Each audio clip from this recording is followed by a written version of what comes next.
Bien-aimés, méditons ensemble, à travers quelques passages bibliques, sur l'histoire du jeune Daniel jeté dans la fosse aux lions, mais qui a survécu grâce au secours de l'Éternel.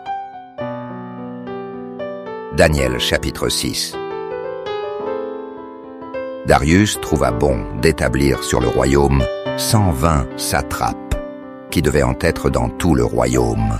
Il mit à leur tête 3 chefs, au nombre desquels était Daniel, afin que ces satrapes leur rendissent compte, et que le roi ne souffrit aucun dommage. Daniel surpassait les chefs et les satrapes, parce qu'il y avait en lui un esprit supérieur, et le roi pensait à l'établir sur tout le royaume. Alors, les chefs et les satrapes cherchèrent une occasion d'accuser Daniel en ce qui concernait les affaires du royaume. Mais ils ne purent trouver aucune occasion, ni aucune chose à reprendre, parce qu'il était fidèle, et qu'on n'apercevait chez lui ni faute, ni rien de mauvais.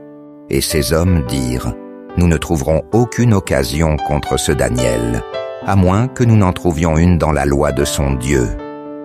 Puis ses chefs et ses satrapes se rendirent tumultueusement auprès du roi et lui parlèrent ainsi: Roi Darius, vis éternellement.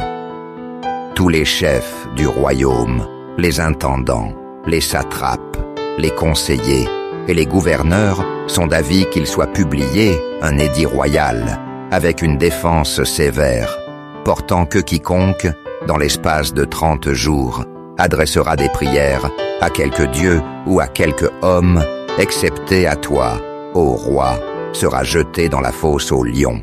Maintenant, ô roi, confirme la défense et écris le décret, afin qu'il soit irrévocable, selon la loi des Mèdes et des Perses, qui est immuable.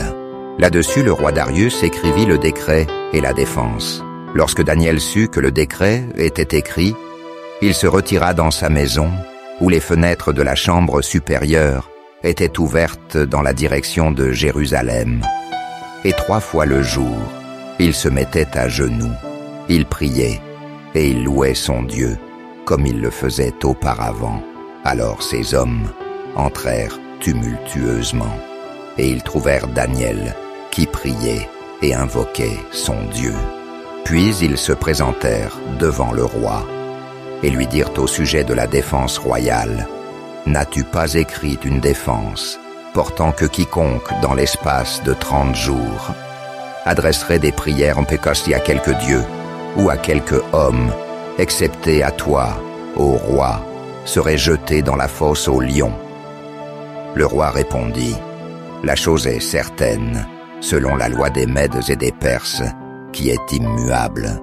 Ils prirent de nouveau la parole et dirent au roi: Daniel, l'un des captifs de Juda, n'a tenu aucun compte de toi, ô roi, ni de la défense que tu as écrite, et il fait sa prière 3 fois le jour. Le roi fut très affligé quand il entendit cela. Il prit à cœur de délivrer Daniel, et jusqu'au coucher du soleil, il s'efforça de le sauver.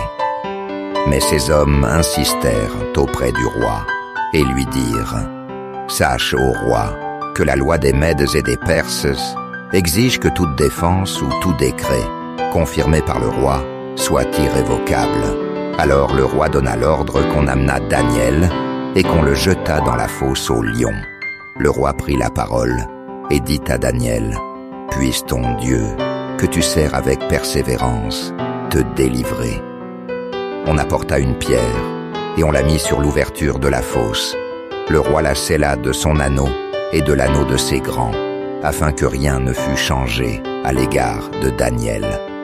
Le roi se rendit ensuite dans son palais. Il passa la nuit à jeun.